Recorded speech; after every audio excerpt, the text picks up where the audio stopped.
Hi guys and welcome back sa ating channel, and for today's video, ang pag-uusapan natin is how to create a Scratch program. So, ang uunahin natin siguro is mag-isip tayo ng game na napaka-basic lang. So, ang game na gagawin natin is tanggalin muna natin to si Sprite 1.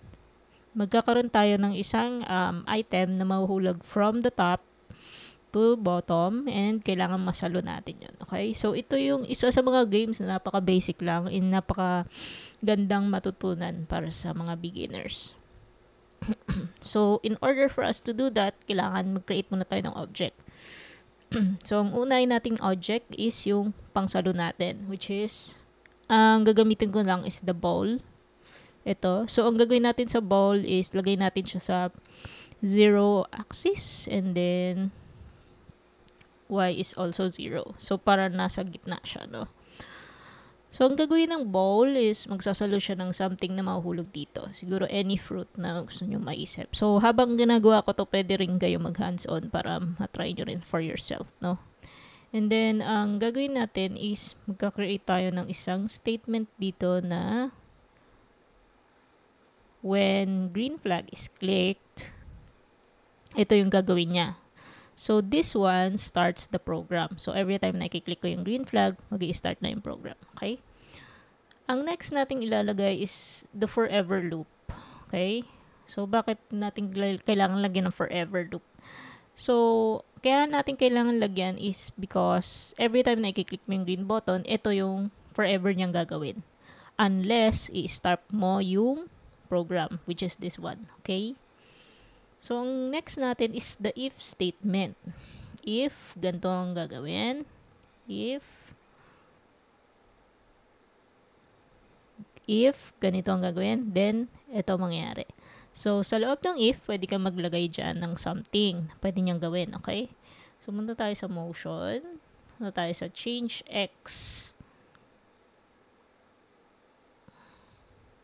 by 10, okay? So, anong gagawin natin para ma-change yung x natin by 10? Pag na-change kasi ito ng 10, mag-move siya ng 10 dito, okay? Horizontally. So, if punta tayo sa sensing, key space is pressed, then mag-move siya dito. Pero ayokong gamitin yung space. Gusto kong gamitin yung right arrow. Para every time na i-click yung right arrow is sa right siya pupunta, okay? Kayo, bahala kayo kung anong gusto nyong keys. Pwede naman kahit ano dyan. So, yan o, pwede kayo mamili. Kahit numbers pwede. Pero ako, gagamitin ko muna is the right arrow. Okay. So, every time na i-click ko yung right arrow, then, yung x niya is mag-i-increase by 10. Okay.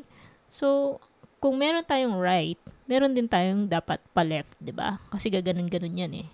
Left, right, left, right. So, add tayo ng isa pang if statement.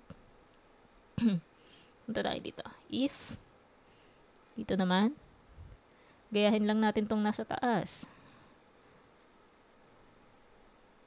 So, itong key, left arrow naman, is pressed, then, yung x mo ay magiging babalik sa kaliwa. Okay? So, ang gagamitin natin, change x by -10.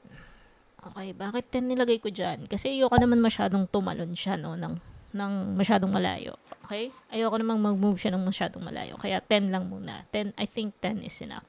So, try natin i-check kung anong mangyayari. So, when I click the green button, ayan na. Nakita nyo tong highlight? So, sabi niya, ito na. Ginagawa ko na to. Okay?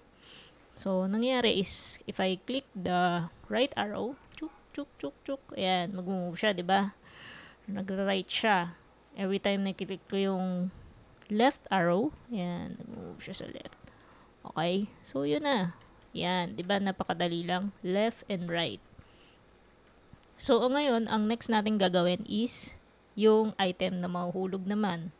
So, randomly, kailangan may mahulog na item dito para masalo natin siya.